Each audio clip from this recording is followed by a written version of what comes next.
I started saving every quarter.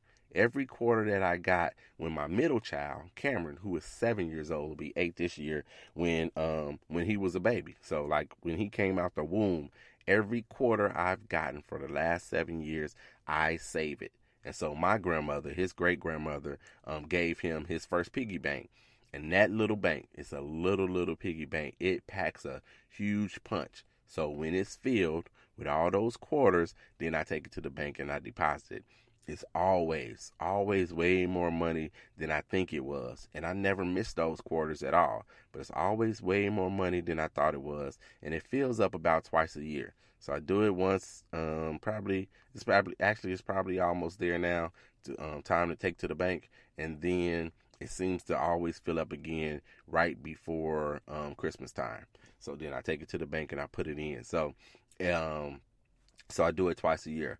And at one point, this little dude had more savings than I had in my account because I was just saving every quarter for him. So every quarter that I got for him. So start with your loose change. And this was just off of those quarters. So and any money that he got for his birthday or any kind of special occasions too. So that money goes in there too. So to teach him. So this is something you can do with your kids as well. So to teach him how it works, especially since he hates to part with his money. He wants to see his money sitting up there on the dresser all the time or whatever. He hates parting with it. But I told him, hey, I'm taking your money to the bank. I started taking him with me to the bank. So he goes to the bank with me. We gives it over to the teller. The teller takes it back to the coin machine. You can hear the coin machine going off. He and I are sitting there talking about how much money is it going to be. You know, I'm like, okay, what's your number? What you think it's going to be? He tells me his. I tell him mine, and we see who gets to be the closest in that. So I think making it enjoyable for him, and he's getting excited about it. I hope that'll translate for him being a good saver or better saver in the future, especially at a young age. As far as my youngest goes, who is only 3 years old, he kind of gets the shaft a little bit. He gets all the other coins. So no quarters, but he gets every dime and penny and nickel and all those things. His piggy bank is bigger, but it's never as much much money as Cameron's is, simply because he has quarters. He's got that quarter haul. And then I'm going to say this. Inevitably, somebody's going to say, so what about Kobe? He's the oldest. Well, Kobe is grown, as far as I'm concerned, and he has spent or is spending all of the savings that he had. But his grandmother did an excellent job for him, where she was buying savings bonds for him ever since he was an itty bitty boy, and we also have a 529 set up for him as well. So there are savings going on everywhere. All of these things you can incorporate, even if you're thinking in your head, I just can't see where I can find some more money.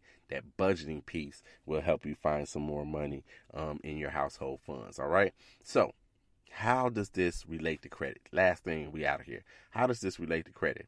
You have more money to pay those bills if you ever find yourself, with more month at the end of your money, and you got some savings laying around, then you have that to stop yourself from going 30 days late on your bills. That's how it helps, and it relates to your money.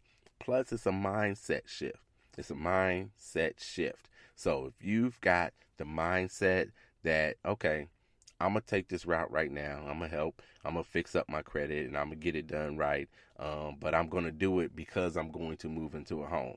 And then, so once that's done, your credit can go out the window because you're like, I don't need it anymore. I already have my home. What are you going to do? I already have my home.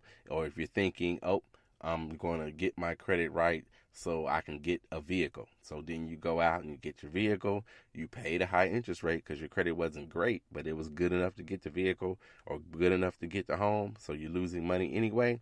So it's a mindset shift. You've got to shift your mindset. You got to say, okay, I'm going to have good credit. I can have good credit. Doesn't matter if I make $20,000 a year versus making $150,000 a year. I think last week's question was something about that as well.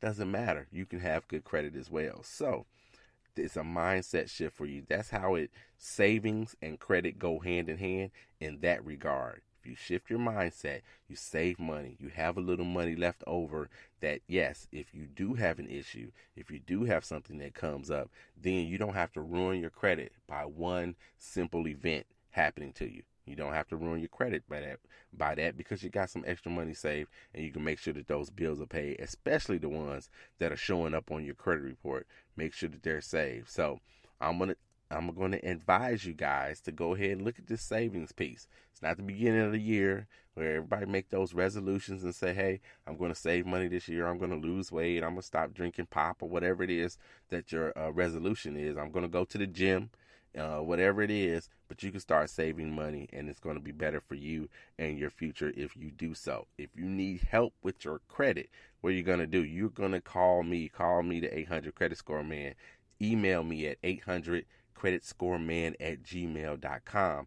Go to my website, www.creditscoreman.com. And then also, like I said, you can call me 312-600-5855. You can do that as well. All right, y'all, that's what I got for you this week. Come back next week. We're going to talk a little bit more about your credit, how to actually increase your credit scores next week. So come back and check me out next week as well. Before I get out of here, you know how I got to do it.